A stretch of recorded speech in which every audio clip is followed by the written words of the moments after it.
over the last week or so, Tamanna? The Paytm story I found very fascinating because essentially what's going to happen is that Paytm services are going to be available to those using Samsung Wallet. Now, I'm not sure if it's a very large size of subscribers or if it really moves the needle as far as the Paytm is concerned. But some of those stocks that I also want to pull up today and this afternoon is all of your sugar pack. Look at Sri Renuka, and it's also a stock of the day. We spoke with the management earlier today, so I'll tell you that. But Sri Renuka 11% up.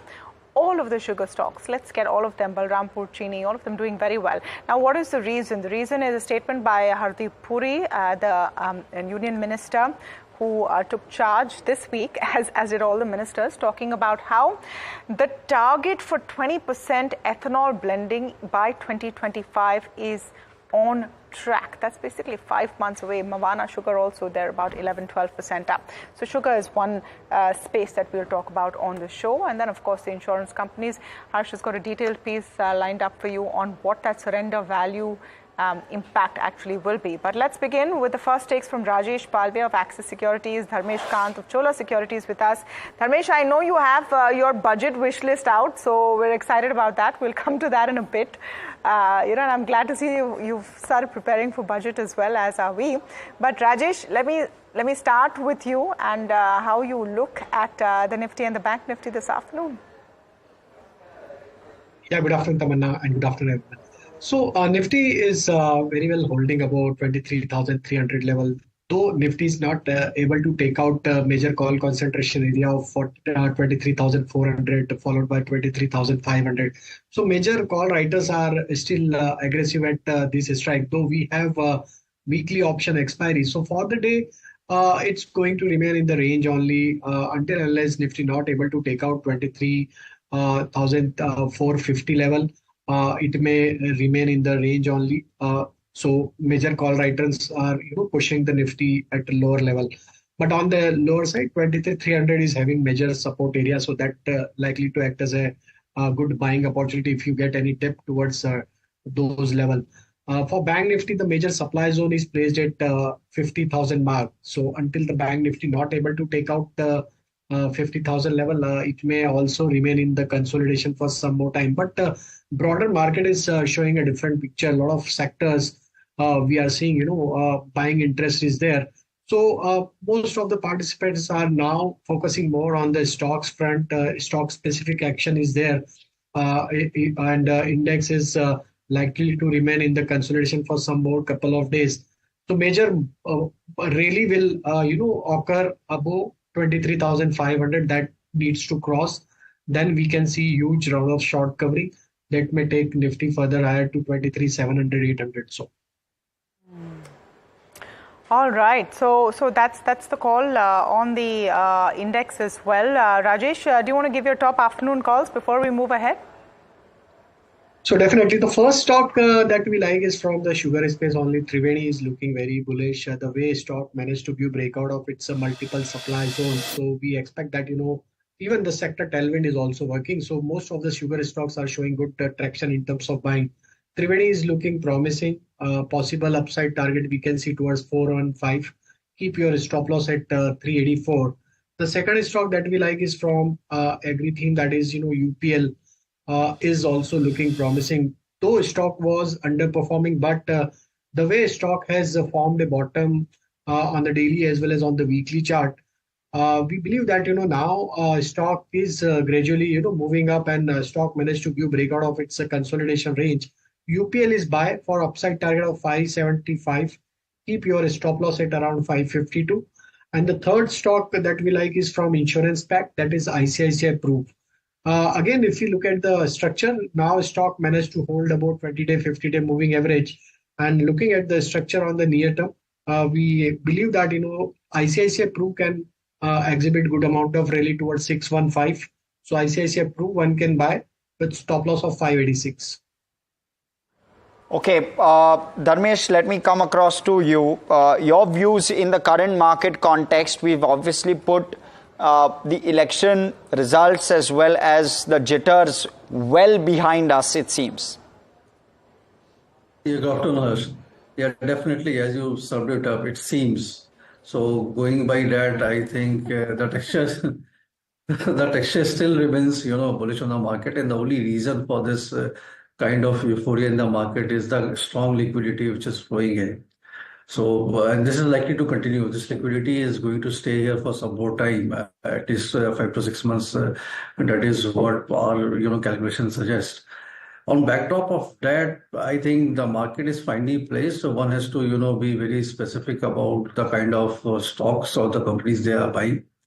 And there you have to play balance between consistent compounder on earnings basis. Valuation may still look uncomfortable, but if the earnings are there to stay on a stickier basis, those kind of stories. And the other is, I think the themes which are working like railway infra, power sector, infra growth in general, they are likely to continue because the portfolios of all the ministers have remained the same. So I don't see a change immediately coming into, next few months when the budget is rolled out, any change out there. And the government is sitting with a flush of revenue. So this is the best kind of a direct tax or indirect tax collection, coupled with other non-tax collection kind of a revenue which the government would be setting on when they present the budget. So even if there is some socialist tinge and approach to that, they have enough elbow room to balance the same. So I think be careful and enjoy the ride as long as the things are fine and the liquidity is there. Be careful, but yet enjoy the ride. That seems to be the case. Okay, let's quickly switch focus though. Stock of the day, Sri Renuka Sugars, buzzing on the back of, so up 13% today, in fact. We spoke to Atul Chaturvedi on the sugar prices going ahead, the outlook as well. We're up now 11.5%, so we bit off those highs. And as well as the export outlook going forward. Listen in to a slice of that. This year, we would much rather not speculate or rather punt on what the crop's going to be. But having said that, let me just share with you that the monsoon this year has been absolutely on track. And we had very good pre-monsoon showers. Maybe a little bit of a loss in acreage may have been experienced in Maharashtra. But that, I'm sure, is going to get compensated by higher yields and higher recoveries. So overall, I don't see the sugar crop numbers coming down next year, contrary to what some of the punters may actually be saying. And international punters are also probably saying something on those lines. So I won't bet on that.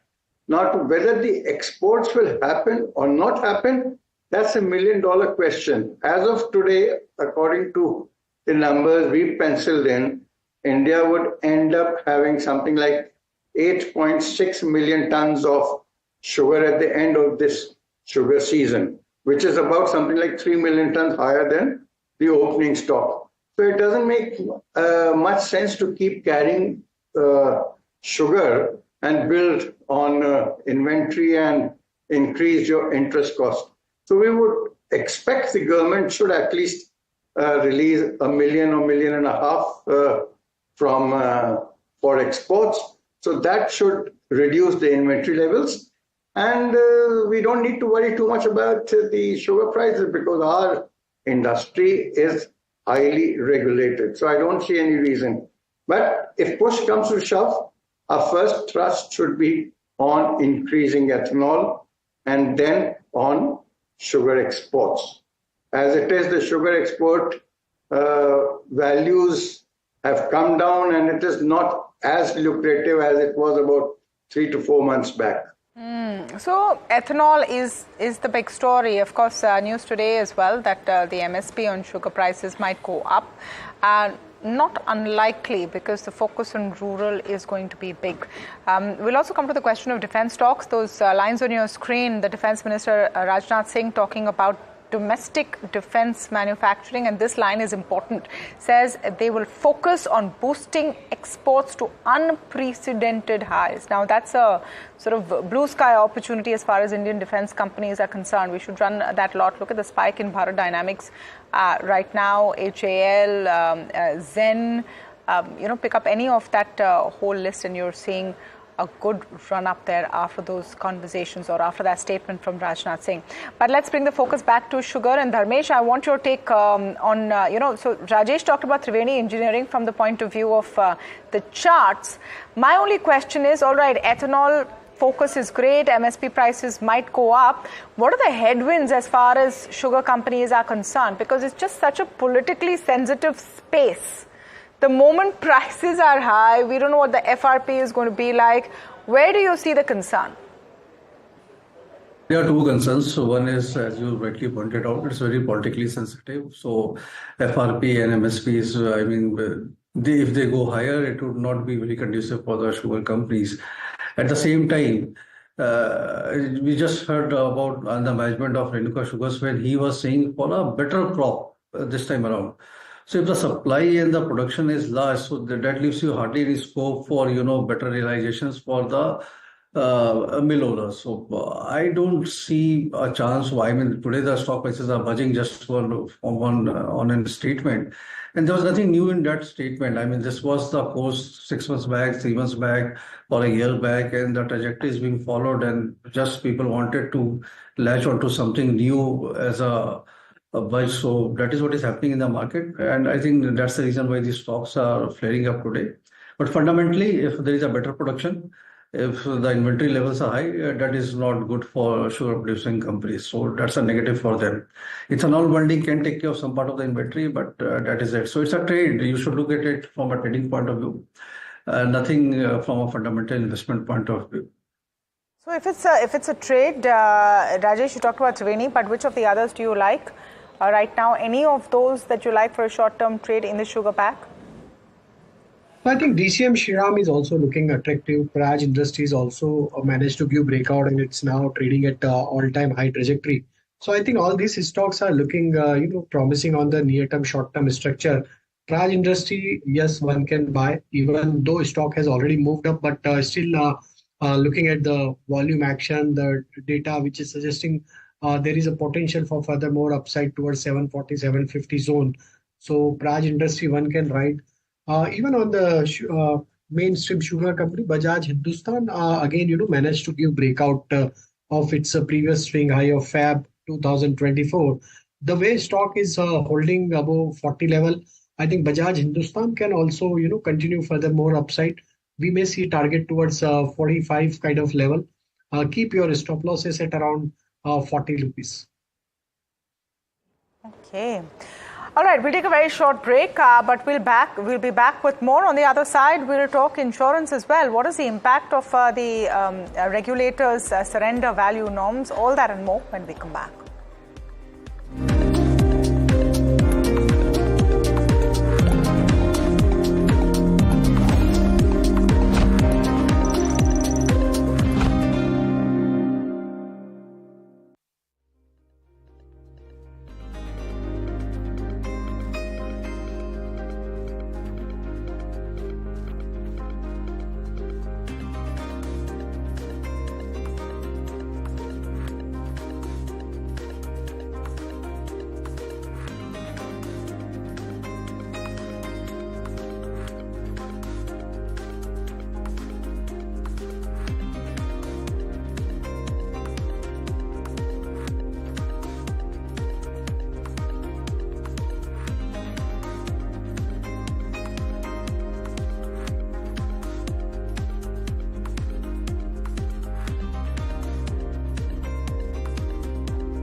Well, one segment where we're seeing action, welcome back, you're watching India Market Close, is the life insurance space. New surrender value norms coming through. Surrender value, largely the value which a policy holder will receive on surrender of his policy if he chooses to do so. Earlier, if you are a policy holder, you were going to surrender your policy. In the initial years, the surrender value would be very, very small. However, that has now been tweaked, been changed, and the value now depends on what you would have received at the end of the tenure, discounted basis the Indian 10-year government bond yield, which is roughly 7%.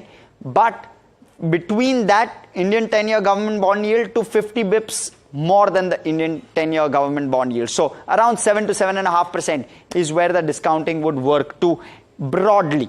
Now, in terms of this, it's obviously a big positive for the consumer, for the customer, a likely negative in the near term at the very least for life insurers. That's the broad thesis, because life insurers will have to pay more and likely there will be more surrenders for any policies which are missold, and that's basically the objective of the IRDAI. And it's of course to protect consumers and policyholders from all the mis-selling that likely is happening. At least that's basically the goal and the underlying. Now, in terms of what the brokerages are really suggesting, but before that, first off, very quickly, HDFC Life coming out clarifying that only 100 basis point impact on their margins. So that's one possible negative, at least in the near term, straight off the bat. But outside of that, let's pull up what Nuvama seems to be suggesting. And what they're saying is that the special surrender values is of course set to increase. They're highlighting that. They're saying it's to prevent and curb mis-selling which is happening at policy holders level.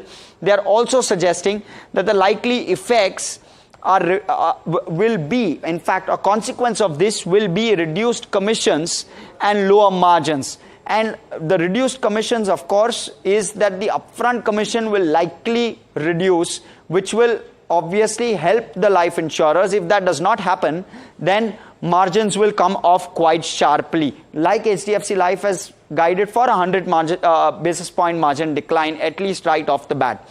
Now, growth impact currently is uncertain as per Nuvama, and therefore a likely impact on growth also will come through. Some guidance from companies expected on this front. Nothing as of now from companies. Also, in some form, it's a major overhang which has gone away, because this norm has been in the works since a while. So life insurers have been under some amount of pressure in terms of stock performance, and therefore some overhang gone away is a possible positive. But this is what is probably the key. Non-linked savings of HDFC Life, Max Life and LIC are the highest, and therefore likely the largest impact will be here. HDFC Life has come out with a clarification. Max Life, LIC still awaited. But let's quickly move forward onto the key ones which Nuvama is looking at in terms of life insurers. There you go. You have the upside as well as the target price for those three stocks, along with maybe an LIC as well. I think Nuvama has a 1200 target price on LIC. There you go. Also, let me quickly move on. Citi also coming out with its note. What they are seeming again to suggest largely is on similar lines, on similar grounds. They're saying that it's still not very clear what the impact will be, and these are the target prices that they've given. Again, pick of them all would likely be an SBI Life and an HDFC Life. HDFC Life because valuations are depressed, and SBI Life purely because of the muscle of State Bank of India in terms of distribution and reach. LIC also commanding a decentish valuation. So broadly, this is the theme that's playing out in markets today and will likely play out. Keep your eye out on the life insurance space. Absolutely interesting, because it's an interesting space also because you have one player with very little public float, owned by the government, that has a monster share of the market, which is in LIC. But all the action and movement today in an HDFC Life. Let me get in Dharmesh as well as Rajesh for their view on it. Dharmesh, let me start with you and what you make of the surrender value impact. I think it would be marginal. I mean, HDFC Life has come on record. Others have not, yet guided on that, which will come, but largely anywhere between 75 basis point to 125 basis point, and it will be a one time. I mean, immediately. Thereafter, it would be a recurring thing. It will realign. They will realign their policies, premium, and everything in line with that. So I think next 2 quarters you may see some impact coming to play, and much of it has already played into the stock price. When this dart was first discussed, there was huge correction happened across the board. So that has been already accounted for as far as fundamentals are concerned. From here, it is the only way is to look at them constructively. It increases the clients and consumers' confidence into these companies, and it's more regulated and more monitored. So that's a good thing. And our topic from the basket is Life Insurance Corporation of India. Just play on one is its mammoth size. I do understand the liquidation by the government will come at at regular intervals, so that liquidity float may keep the upside a bit hang. But eventually, it's trading at 1/4 times the valuation multiples which private sector life insurance are enjoying. So, if not 1/4, even if you get 50% of it covered, so 2,000 is natural stock price valuation wise it should be at. So we have recommended to our clients to buy it on all declines, keep on accumulating it. And maybe in our 2 years time frame, you can see that price playing out as has been the case with most of the public sector undertaking. LIC is you have to play out, and there's a deep value into it. So if I were to ask you to rank your top 3 in this pack, Dharmesh. I would pick only one, not top 3. And my top pick is Life Insurance Corporation of India. Because one thing, Tamanna, one has to understand, this market is very heated up. And there isn't any scope of error going forward. So all the valuations, even for life insurance, private life insurance, the valuations multiples are quite higher. And then what the growth they are coming out with, the numbers they are coming out with. So here I have a fairly decent valuation comfort out there. I'm basically preparing for a good correction in the market. I don't know when it will happen, but when it happens, it will be a very painful time for people who are riding high on the valuation multiple. So to protect that kind of downside risk, LIC remains the top pick. Business-wise, doing fairly well.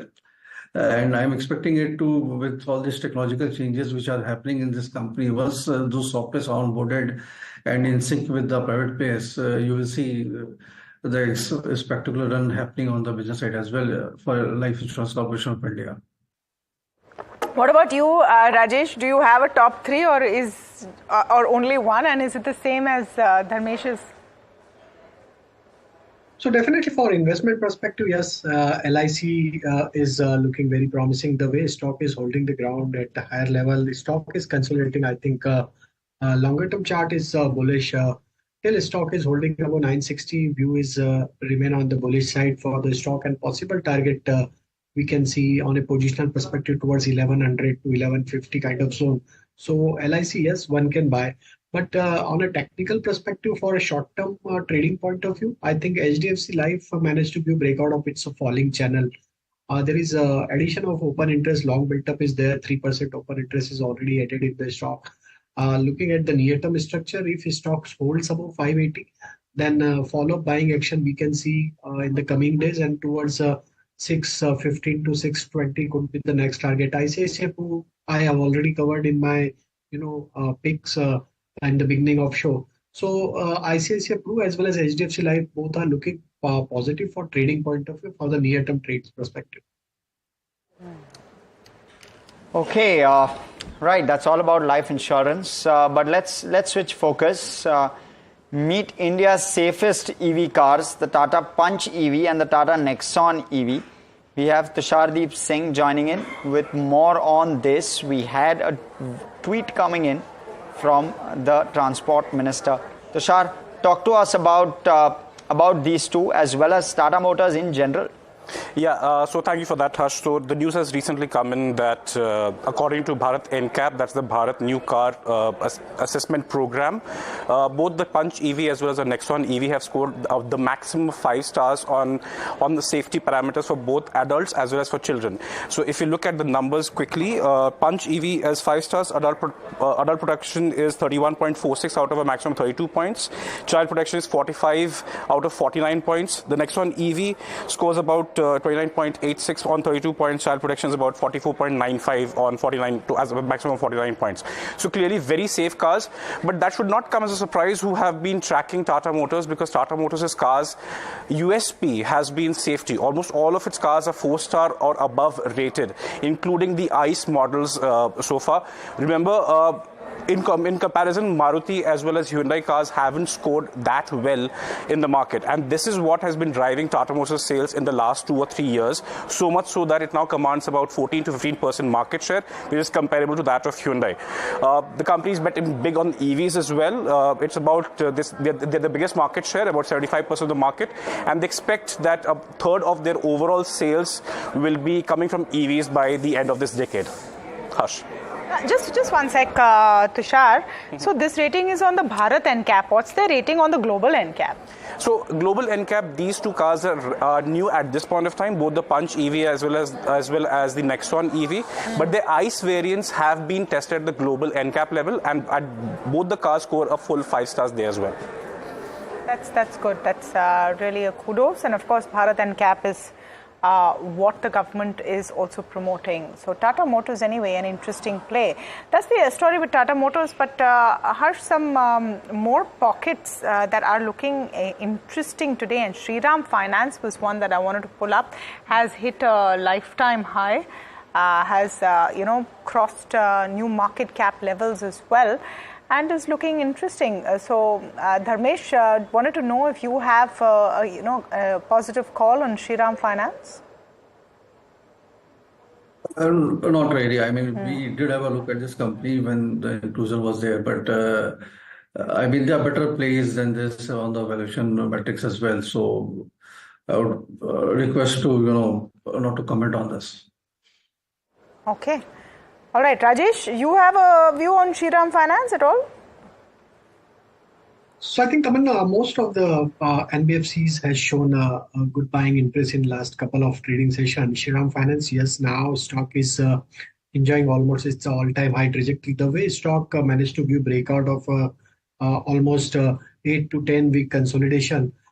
So I think if stocks now sustain about 2630, 2640 level, then this rally can extend to 2780 to 2800 kind of zone in the near-term perspective. So those who have already bought the stock at lower level, or those who wants to buy at current level, also can keep a stop loss of 2640 to hold the position. Possible target towards 2800 we can see in the near term. Okay, 2800 is the target in the near term. We're going to take a very short break. We come back with the BTST calls, and we also have Dharmesh's list of budget buys for you. So stay tuned for more on the other side.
Welcome back. You're watching India Market Close here on NDTV Profit. Now we have Agam standing by as always at this point to break down the FNO cues for the day. Agam, what's the FNO data indicating? Well, it's another quiet afternoon. At the moment, what we're seeing is not too much traction with respect to the Nifty, continuing to trade around 23,400. As you can see on the spot, there have been a lot of bets placed where there's a lot of calls being sold around 23,400, and it does seem like it's very unlikely that the Nifty will close above that. Of course, the last half an hour average will be taken into consideration now, in terms of the closure. But we, a lot of traders who have already written the 23,400 calls earlier in the session are probably already sitting the profit if they haven't already booked out. In terms of your Bank Nifty, again, we're keeping an eye on 50,000, pardon me, but we've seen Bank Nifty step away from that mark. At the moment, again, not too much traction with respect to the change in OI. If you consider the options market, as I was suggesting, a lot of writing around 23,400 in terms of calls, and some amount of writing in the puts as well. So if you had written a straddle at 23,400 this morning, you would have been sitting at a pretty reasonable profit at the moment. And in terms of the stocks, again, Oracle Financial Services continues to move up. In fact, at one point in time, it had hit the 10% FNO circuit. And besides that, we have longs in Max Financial. Dixon Technology is also now picking up steam, up 5%, as is the case for LTF. And among stocks which are seeing unwinding, MGL, Atul and Coforge looking at about a short covering. A mixed market, but more pros than cons, more gainers than losers, and that continues to be the case. But consolidation for the benchmark continues. Well, consolidation for the benchmark continues. Thanks so much for that, Agam. One pack of stocks which is doing very well again in trade today, you have the defense pack in focus. Look at a BEL, look at a Cochin Shipyard, look at a Garden Reach up 11.5%. Garden Reach, HAL also up 4+% in trade. You also had Rajnath Singh, the defense minister, talk about further strengthening the domestic defense manufacturing and boosting exports to unprecedented highs. Now, this comes at a point when, in any case, you have some of these defense stocks trading at decently high and elevated valuations, relative valuations. Let me put it that way. Dharmesh, your sense with regard to the whole defense pack at this point? Just this comment coming in from the defense minister. What's your sense with regard to defense as a play as of now, just in terms of both execution and valuations? Yes, I mean, we were very constructive on this play, and that's the reason why we have included defense stocks in our budget theme as well. And both HAL is there, and one of our initiating coverage dissect system is there. See, the reason why we were still constructive on the defense stocks in spite of it being traded at multi-year high valuation multiples was that there has been a consensual shift for the defense companies as far as the way, the type of business they are getting. Earlier, it was IOP kind of a partners for Indian defense companies, that is Indian offset partners. So around 30% of the component which India was sourcing from overseas was being made in India, but it was not actually made in India. It was more of an assembly kind of a system, assembly, packaging, testing, and the product was given back to that company, and the finished product used to come to India. It can be anything, artillery, aircraft, helicopters, tanks, and things like that. With Make in India concept, what government has did a change is now you have to transfer the technology for that product to be manufactured in India. And there are three stages, 1, 2, 3, 30%, 40%, and 50%. So on an average, the new deals which these companies are doing, basically the government companies, when the government is sourcing a product from overseas, so they have to tie up with an Indian company, and then this percentage has to be manufactured in India. The beauty of that is the technology transfer is also happening. And eventually the 100% will have to come to Indian companies to be manufactured, and those companies will take the royalty premium kind of a thing. And that's the reason why we are seeing this blue sky kind of an environment for most of the defense companies like HL. The entire LCA, that is light combat aircraft or light combat helicopters, will be manufactured in India. The Rafale deal has been in light with the same 7 to 8 years hence forward. It is going to happen like that. So as of now, order book is going well. The 12-13% kind of a revenue run rate is there. But if you have looked at the operating margins, they have swelled 200 to 300 basis point. And this was not because of low input prices. This is because the product, they have now shifted from services maintenance to product kind of companies. And that is helping. So again, my only sincere advice would be very kind to selection of criteria. Be strict with your procedures when you are buying a defense company. But this is an unfolding story. So this kind of a premium valuation may continue for 2-3 years kind of a time frame. Our top pick in the system is HEL, that is HL, and DCX system. I was going through that list of yours, Dharmesh, and I noticed not just the defense names, and you're absolutely right, DCX and HAL is in it, but a lot of PSUs as well. Now, just to set the context, this is Chola Securities' top budget picks, and RVNL is in that list, which they've rated as accumulate. I also saw IRCON. You have LIC, so a lot of PSUs, Texmaco, so rail. I just want to know why rail stocks in your budget list. I mean, if there's one space which has already run up a fair bit, Dharmesh, it is rail stocks. Why rail stocks for your top budget picks, and why these? Yeah, definitely. I mean, we try to do a mix of both the growth play and the stability play, where the stickiness of earnings is there. So the railway stocks, railway infra is again into a growth play. And why so? Because I will tell you, if you go 5 years back, the railway budget used to be 40,000 crores to 50,000 crores per annum kind of a thing. It has gone to 2,55,000 crores when the last interim budget was presented. And the target is to go to 3 lakh crores when this is the likely scenario when this time the budget will be presented. So we have seen a 5x growth into the railway budget allocation itself. And that this allocation is an expenditure by the government into the railway infra thing, be it gauge construction or electrification or bullet train, wagon overhaul, change of new wagons according to the speed limit and all. And all these businesses are going to come to, say, RVNL, which is into the construction part of the business, Texmaco Rail, which is into wagon manufacturing, and Infor International, which takes care of the technology part. So our sense is this kind of a drive, which is a very, very large scale in nature, is likely to continue for some more time. I do agree that valuations have gone up, but the pace at which the market is moving, they are not discounting 2 years or 3 years down the line. They are actually discounting 5 years or 7 years down the line kind of a price target. Same challenge we faced with power companies, but we dropped it from the coverage list just because power companies have done their bit. Railway, I think there's still much more scope left. So that was the reason why we have taken this as a consistent compounder. And the idea was to accumulate them on a SIP basis. That's the reason why we have not given target price for any of the picks into this theme. So this is to be accumulated for, say, next 3 or 5 years kind of a time frame on an SIP system. And if I may continue with the other pack, was more to do with the stability of earnings. And that is why, LIC of India, Life Insurance Corporation of India, or General Insurance Corporation came into play, because there we are finding a good valuation comfort on the multiples basis. Business will continue as usual. I don't expect any miracles out there on the top line or bottom line growth. But even if they do what they have been doing, they are pretty, undervalued as of now.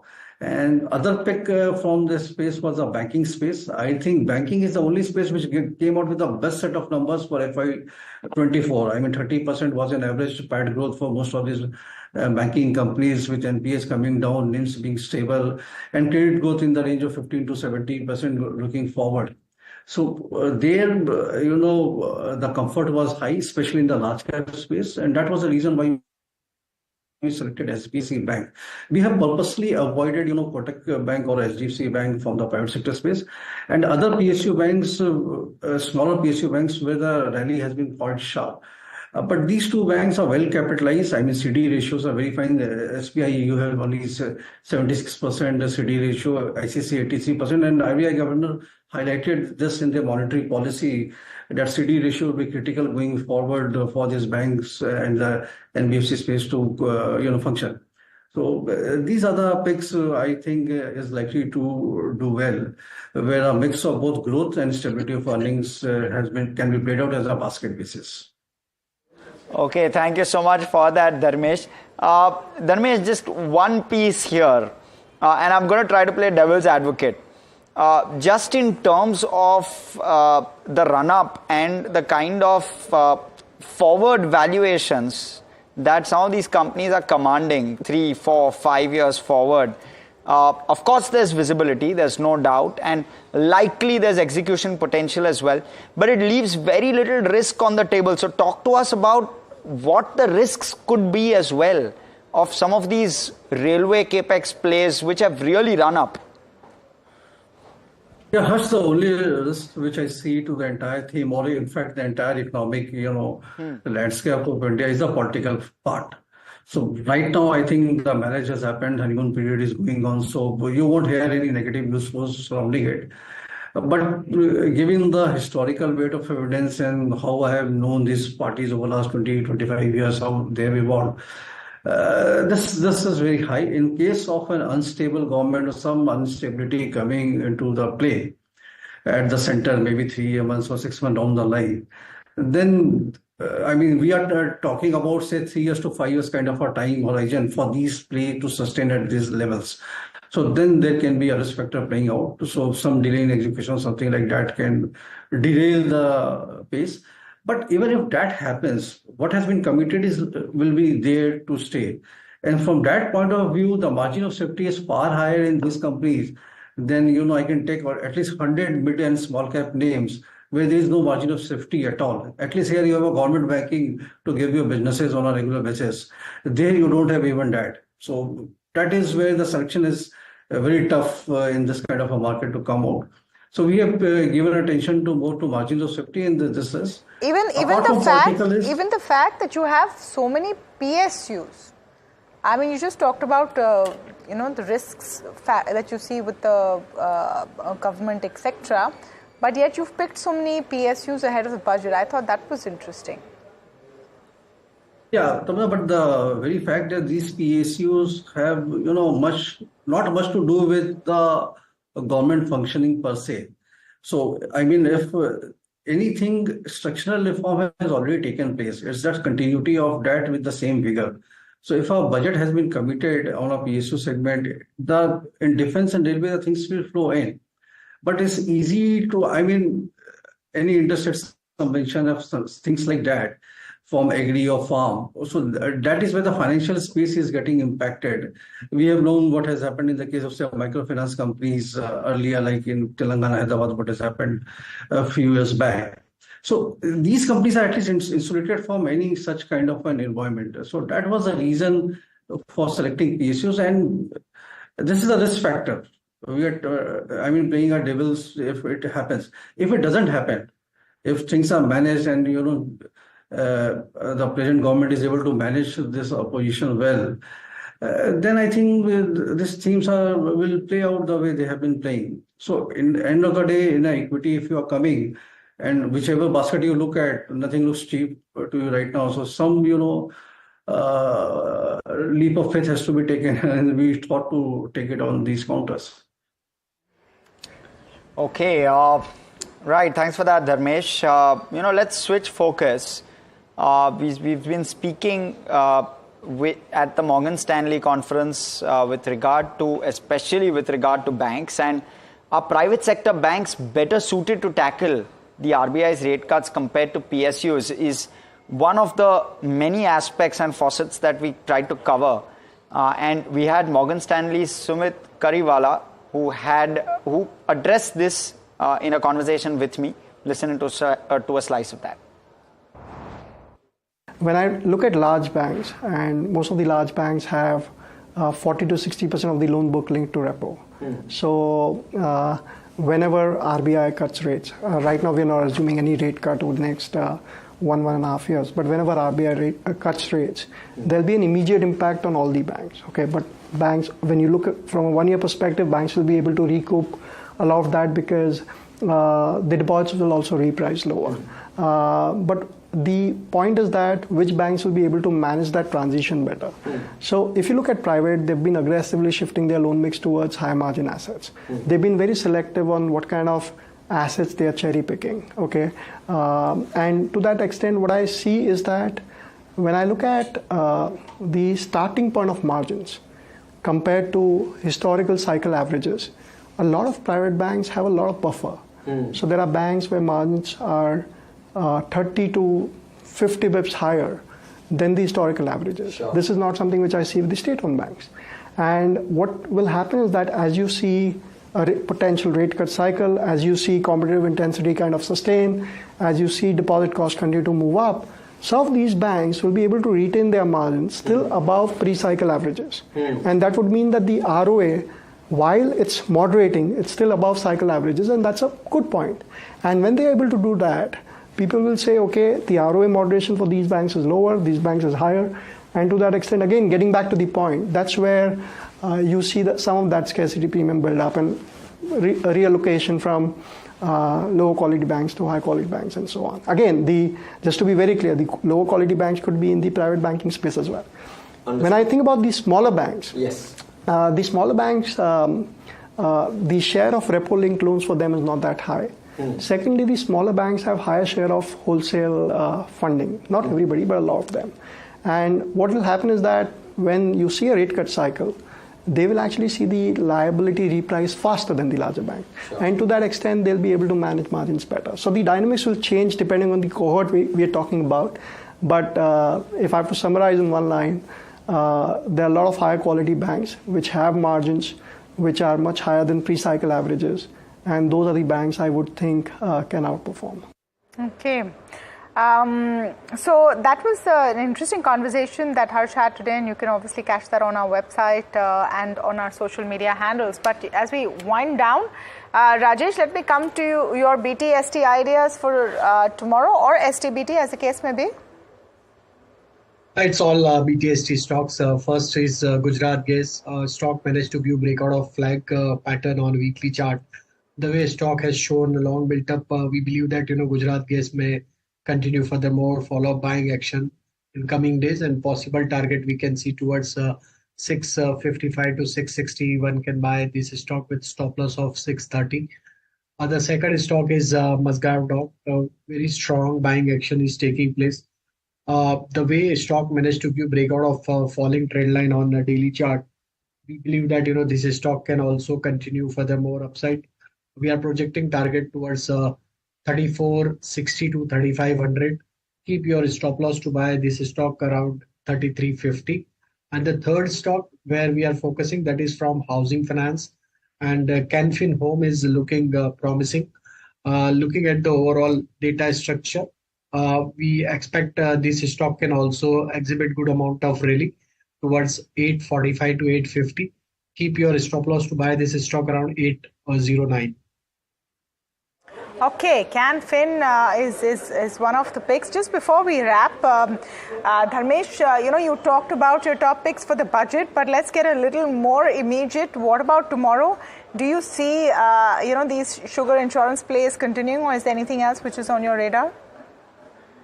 Yeah, I will pick up from where Rajesh left. I think housing finance companies is in the verge for last 2 weeks, and it's likely to continue going forward as well. And there, I think Aadhar Housing Finance looks a good, not only a momentum buy, but a fundamental buy as well. Because if you look at the space, this is the valuation wise, the comfort is very high. It's around 2.5 times price to book value, where the same space, Aavas and Home First and all, they are trading at around 4 to 4.5 times price to book value. ROA is more than 4.2 for this company, and at the same time, it's the largest player in the space. Asset quality is very strong. And management sounded quite aggressive looking into the future, around 50-60% kind of a growth they are sensing. So my own sense is 410, 420 can be the immediate target as we head forward for the next couple of weeks. But if somebody is willing to hold it for longer term, then 460 is our valuation price target on Aadhar Housing Finance. Aadhar Housing Finance, remember, had a fantastic run-up right after the government formation, and the first decision of the government, which was to build 3 crore homes, and a sanction for that as well, the cabinet decision. So you've already seen that run-up. All right, thank you so much, Rajesh and Dharmesh, for joining us today. Pleasure as always to speak with you. Let's begin winding down, closing trade today. And we have seen, and I just want to start actually with where we are looking like we'll end up above 23,400. which is not half bad, about 83 points up. So no firecracker kind of moves, but definitely a positive bias. What has worked today, and I have to make a mention of the Nifty IT. Let's just pull up the Nifty IT before we go into the heat map, etc. Over 1%. We can pull up the internals as well, the components of the Nifty IT, and see what's working there, because your basically Fed Reserve boost has carried on. Will it sustain? Well, that's anybody's guess, but perhaps not, because you've seen a very up and down kind of movement for IT stocks last few days. Emphasis, though, is the star today, about 2.5% up. In terms of sectoral indices, and I'll pull that up as well, apart from IT, I think reality has worked fairly okay, PSEs as well.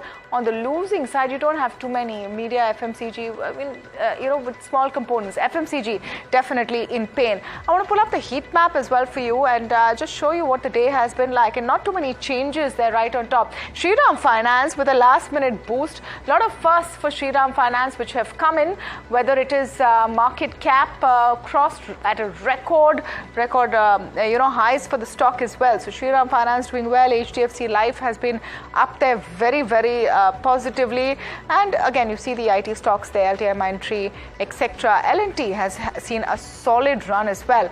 On the losing side, you have HUL, Britannia, Tata Consumer, some of them, even some of the banks, I would say, Hersh, not doing too well at all today. Axis, ICICI Bank running out of steam. ITC also a bit in the red. On the broader markets though, and I just want to get a sense of that. It's been relatively okay, but the action with sugar and insurance, isn't it? Well, yes, sugar, insurance, defense, Tamanna. Defense has done very well as well today. So those are three possible pockets which we can try to quickly pull up as we wind down. Sri Renuka, of course, but can we pull up a Praj? Can we see where that one is probably settling? And there you go, 8% higher on Praj as well. So some of those counters doing well. Let's pull up a BDL. Let's pull up a Garden Reach, which was up 12% plus the last we checked. And there you go, nearly up 15% now, yeah. Garden Reach. Just to add why that's happened. So Rajnath Singh took over as officially as Defence Minister once again for this term, and emphasized two things: Make in India, and saying that defense exports will be at levels never seen before. So that's some of the reasons you're seeing defense back up today. Yeah, the entire defense counters, or pretty much all defense counters, in fact. So that, but let's pull up the BSE 500, get a texture of some individual names which are doing well. Something like, at least within the losers, you'll see APL Apollo really stand out. Outside of that, Sun TV also down and out after, of course, it gained yesterday, so that's the positive, but seeing a bit of a correction today. Sanofi one can ignore because it's gone ex demerger. But outside of that, let's look at an Oracle Finance that's up 11%, Aegis Logistics up 9%. So some names really doing well in trade. Paytm, partnership with Samsung, up almost 7.5%. Oracle Finance also up today because their parent company has posted stellar numbers. So that's why you're seeing Oracle Finance up. Yes. Delta Corp, I would guess the GST first council meet dates are up. And remember, pending things from last term, one of them is the gaming taxation. So maybe that's why you're seeing Delta Corp up. And of course, all of sugar stocks were up, so Sri Renuka as well. Yes. Paytm, I don't know how many people use a Samsung wallet and how many will use Paytm. So revenue accretive, we'll have to see, but the mood definitely has changed. But really, that's all the time we have this afternoon. So from Hersh, me and the entire team that put the show together, thank you so much for watching, but stay tuned, a lot more coming up on the other side.